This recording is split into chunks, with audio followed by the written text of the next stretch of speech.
Hello. Yes, sir. Yep. Hi. Here. Can you turn your camera on, sir? Okay, there we go. There we go. All right, sir, if you could raise your right hand. Do you swear or affirm to tell the truth under penalty of law? I do. All right. All right, and good afternoon, Mr. Connolly. Good afternoon. And would you please state your full name for the record? Malcolm Connolly. And Mr. Connolly, where are you testifying from at the moment? From home, Essex, UK. And where do you live? I live in Essex, UK. Mr. Connolly, what is your occupation? At present, close protection operative. I've had a couple of professions. I'm a bricklayer to trade. I was in the corrections facility, Pentonville, HMS prison. But right now, yeah, I'm a protection operative. Okay, and can you tell us a little bit, just generally, what that means? It means looking after the personal well-being, physical well-being of any client you're detailed to.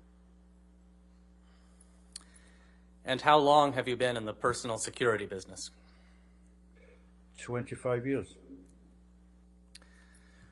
Over the course of those 25 years, have you had any other kinds of jobs? Yeah, as I said, I was a corrections officer for Her Majesty's Prison.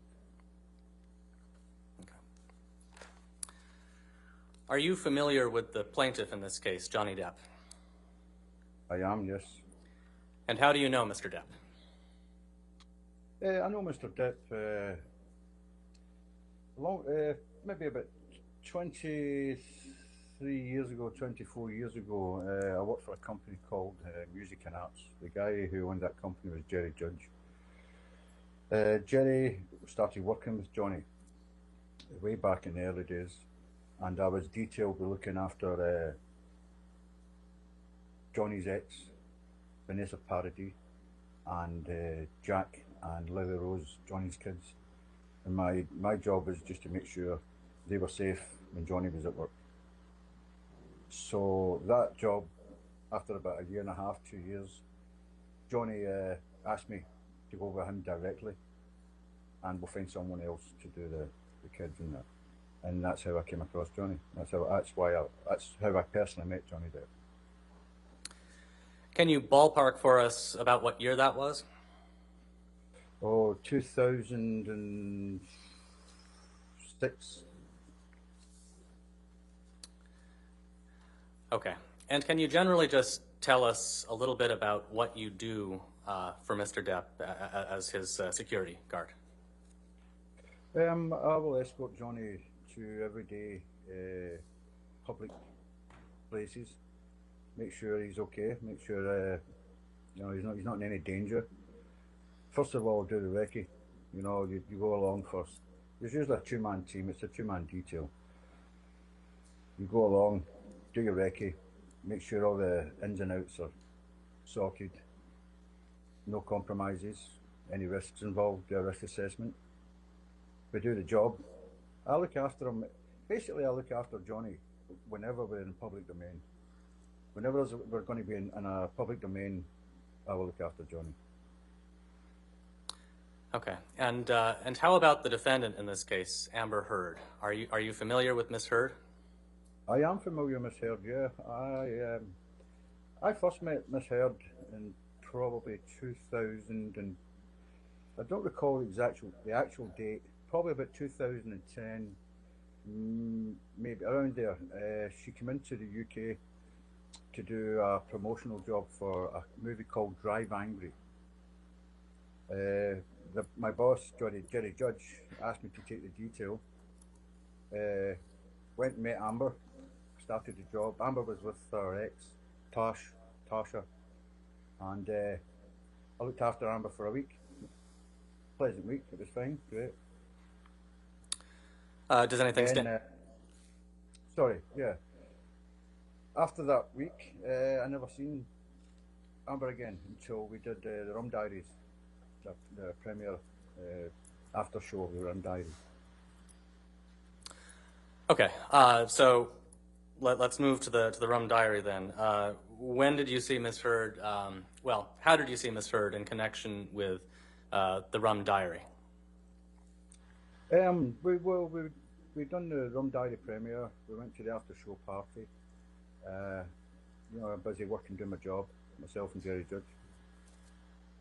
Seen Amber across the floor. Amber seen me. Just basically come across the floor, said hello, how are you doing? You know, the usual chit chat. We chit chatted for a minute or two. Johnny asked me how I actually knew Amber. Explained.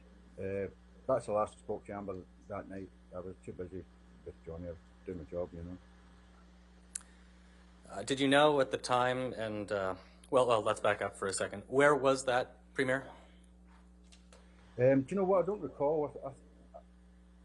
I think it was in LA.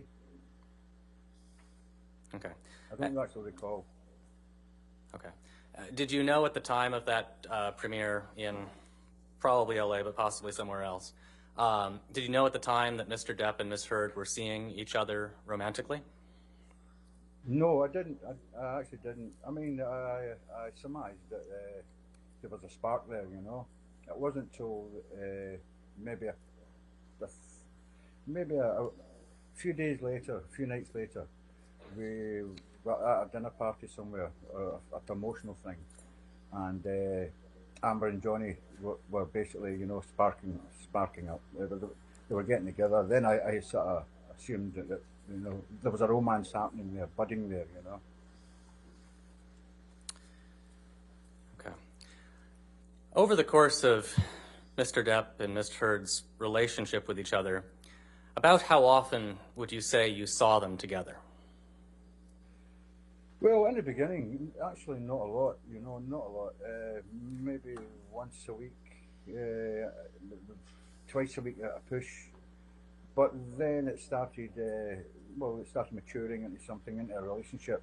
So more often as the time went on, you know. And as time went on, did you have an opportunity to observe how Mr. Depp and Miss Heard interacted with each other? At the beginning, you know, lovey-dovey, everything was great. The honeymoon period was on, and it was, it was good. I mean, it was great to see Johnny happy again. Amber was, you know, lovely, charming, as she usually is, you know, good as gold. And then things started to change. Amber started to change. Amber started getting a bit, I would say, a bit more feisty, demanding, you know. I could see that Amber wanted to wear the pants in this relationship. That was pretty obvious. And what in particular made you think that you observed personally? Just the way, you know, if something wasn't quite right, or Amber could get a bit frosty at the drop of a hat. So as time went on, you know, I could see them change. I could see Amber change. I could see Johnny getting quieter. You get into the car and nobody was speaking. And, you know, it just, things started changing. Amber started getting a bit more grumpy, shall we say. How did she get along with you? Absolutely fine. Amber was fine with me. Amber was never anything but professional, polite with me. You know, she was. Amber was fine with me. Did you ever see or hear any arguments between Mr. Depp and Miss Heard?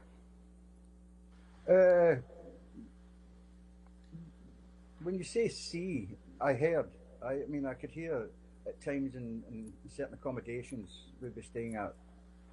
I could hear Amber, screaming, you know. I could hear shouting and bawling, and I could hear it going on, But I mean, I wasn't there every single night. When we're working in the UK, there's nights maybe I'd get home because Jerry would be there. But I did hear. Yeah, definitely for a fact. I could hear sometimes the shouting and bawling, you know. It's mostly I could hear Amber screaming, you know. And about how, I recognize this was years ago, but can you estimate for us how regularly that happened? I can't say regularly. I can't say it was like every day, but you know, it got more regular. It got more often than not.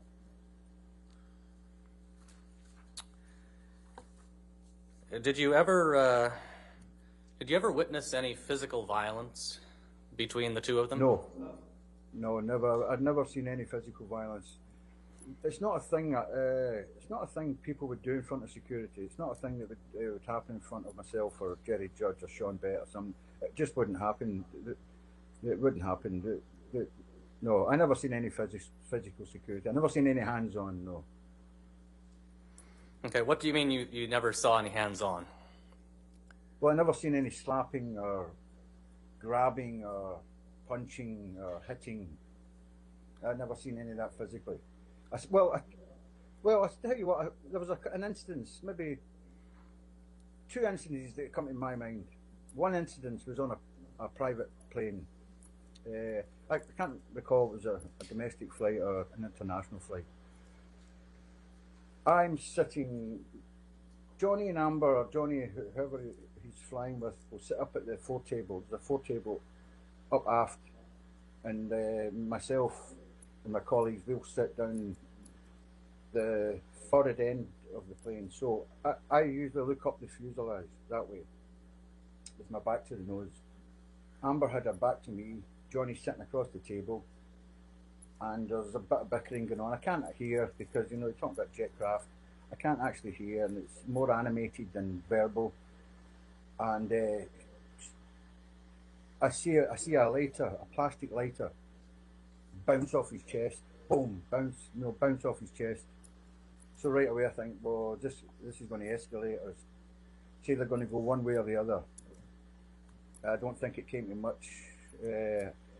I remember Johnny just sort of, you know, smirking and looking away as if to say, you know, well, what is that? It kind of attitude, you know. And Johnny tips his hat, puts his head against the window, and whoa, I'm out, you know. Another time, I was at the loft apartment. I was in the security room in the loft apartments with a security guard called, do you know what, I can't recall if it was Sean Bett or a guy called Donovan. Anyway, I got the text. I was down there to pick him up to go to the West Hollywood accommodation, and I got the text. Objection to the extent he's going to talk about what the text is. That's hearsay.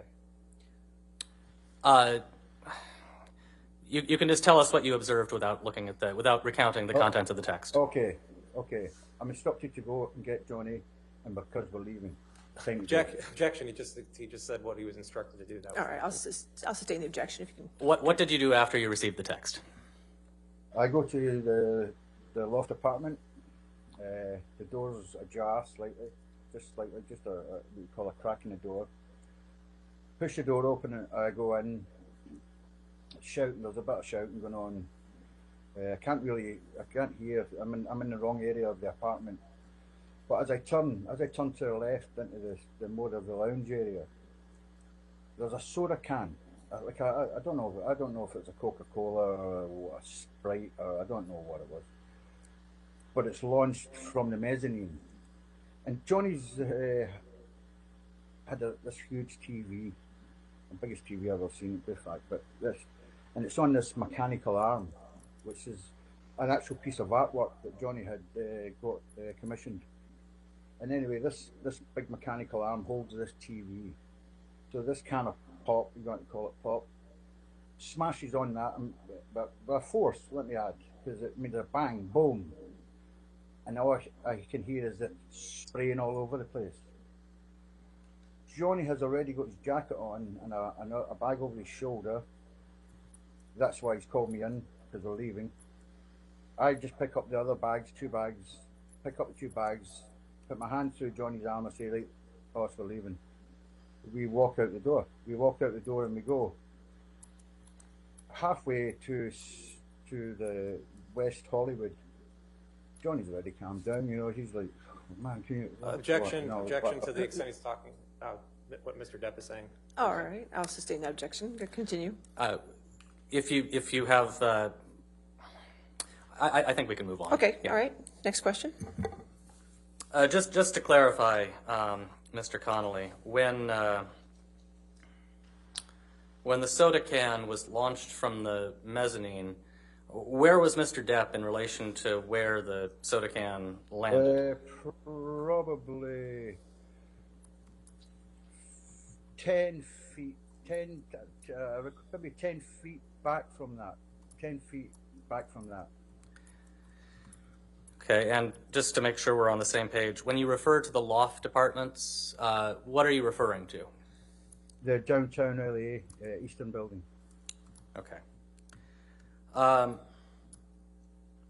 What was your, did you form any understanding as to where, as to who had thrown the soda can? Objection, speculation. You know, Okay. Oh, hold on, sir. Speculation, foundation. I'm just asking him if he formed an understanding, and he can state the basis for that if he did. If you want to lay a foundation. Did you, to your knowledge, was Ms. Heard present in the apartment at the time? Objection leading. yes. I'll allow I could it. hear her. I never seen her physically, but I could hear her voice. Yes. Okay. And where did her, could you tell where her voice was coming from? Upstairs, just upstairs. Okay. She wasn't on the lower apartment with us, so I can only imagine she was upstairs. Other than the cigarette lighter and the soda can, anything else similar to that you observed? No, I can't say no. Did you ever observe any physical injuries on Ms. Heard? Never, no. How about on Mr. Depp? Yeah, yes. It started off with maybe a scratch once in a while, a swelling, but it got more. It got more. Yeah, I'm not talking. He was marked every week or every 2 weeks, but yeah, he sustained marks. Yeah, definitely. He was getting marked. And can you describe for us what you can remember?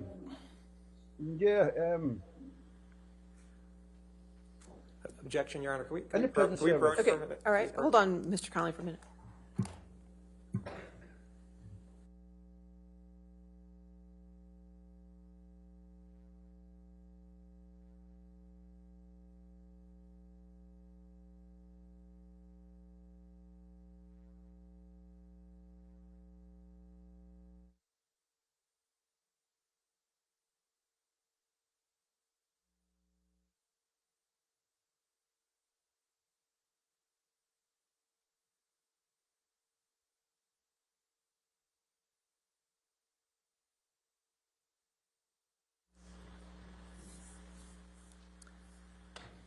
So, Mr. Connolly, you can continue responding. I think the question was just, can you generally describe for us what you remember about the marks you saw on Mr. Depp? Yes, as I was saying, in the prison service, you're taught to pick up, log in your mind, mental logging in your mind, marks, bruises, bully patterns, stuff. What I noticed right away was most of these marks and most of these things through my training is happening in the left-hand side of his face, and it would be scratches on his neck, maybe a fat lip in the corner, maybe a bruising on the eye socket. Dull impacts, except for obviously the scratches, maybe on his left ear.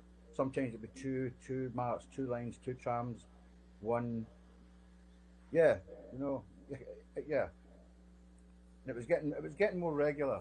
As I say, not every week, but it was definitely happening. Yeah.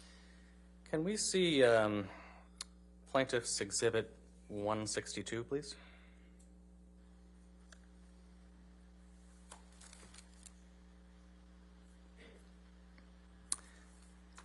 And Mr. Connolly, are you able to see the picture on, I assume you can see it on your screen. Yeah, just can I thank you, please? Yeah, hi, yeah. And do you, That is, yeah, I know that picture. I took that picture. you That took the, picture's on the yeah, I took the picture. Can you just quickly tell us what this picture is? This picture is Miss Heard and Johnny's honeymoon on the Orient Express on the East Line from Bangkok to Singapore. You travel through Malaysia, stopping at Kuala Lumpur and a few other places on the way down. And that is in the dining coach, I think. Yeah, dining coach, that's what that is. The guy on the left there with the silver band around he's the waiter. He's the waiter with the detail to look after us. The guy in the bow tie, he's guest relations manager. Mr. Connolly, just hold on one second. Before we continue describing the document, I'd move for the admission of Plaintiff's Trial Exhibit 162 and that it be published to the jury. Any objection? I'd like to approach it. Okay.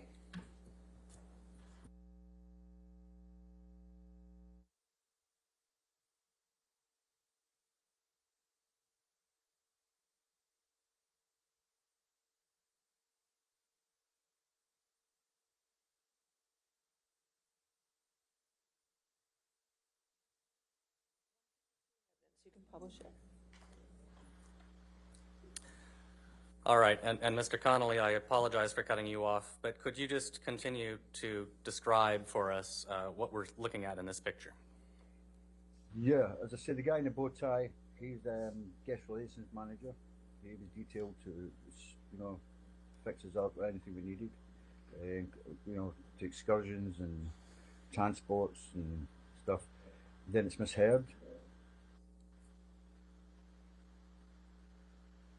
The guy, that's the chef who looked after he cooked for us. He's a great chef, by the way. Yeah, he looked after us. And that's Johnny. And I also noticed, if you look at that picture, like I said, on the left-hand side, under his eye, there's a swelling. And you see a swelling just on the left-hand side of his nose and under his left eye. And what do you interpret that swelling to be? What do I interpret it as? That's either he's walked into a door or a door's walked into him. Okay. Can you tell us anything, and we can take this down, I think. Thank you. Mr. Connolly, can you tell us, well, first of all, do you recall what year Mr. Depp and Ms. Heard went on their honeymoon in the picture we were just looking at? That would, I don't know, is it 2013? 2013? Okay, and were you, well, you testified that you took the picture, so you were there, I assume? Absolutely, yes. What can you tell us about that trip generally, and particularly focused on how Mr. Depp and Ms. Heard were interacting with each other? Started off good. Johnny's cabin was maybe 15 meters down the corridor from mine. There was no cabins in between. There was like storerooms, like blankets and cutlery and stuff. So the cabin was quite not a big massive distance, but it wasn't like the trip started fine, absolutely fine. I think it was 5 days maybe. 2 days, 3 days into the trip, I can see Johnny going down. I can see him coming down. He's just not enjoying this. He's not enjoying this. But I can't. It's not my business to step in and that. I just do my job, but I can see he's not enjoying this. He's not happy. He's not happy. Did you ever observe any arguments between Mr. Depp and Ms. Heard in this time frame? Just not arguments, but some frostiness. Ms. Heard sort of demanded that we have our own dining cart, if you like. So me doing my job, I inquire to the guest relations guy there that you've seen in the photograph, and he quite rightly tells me that there's other Objection, VIPs hearsay. in- Objection, Okay. hearsay. All right. Objection to hearsay. All right. I think we can move on. Okay, I'll Yeah. sustain the objection. Next question. All right, so Mr. Connolly, Well, taking a step back for a minute and changing topics slightly, have you ever seen Mr. Depp use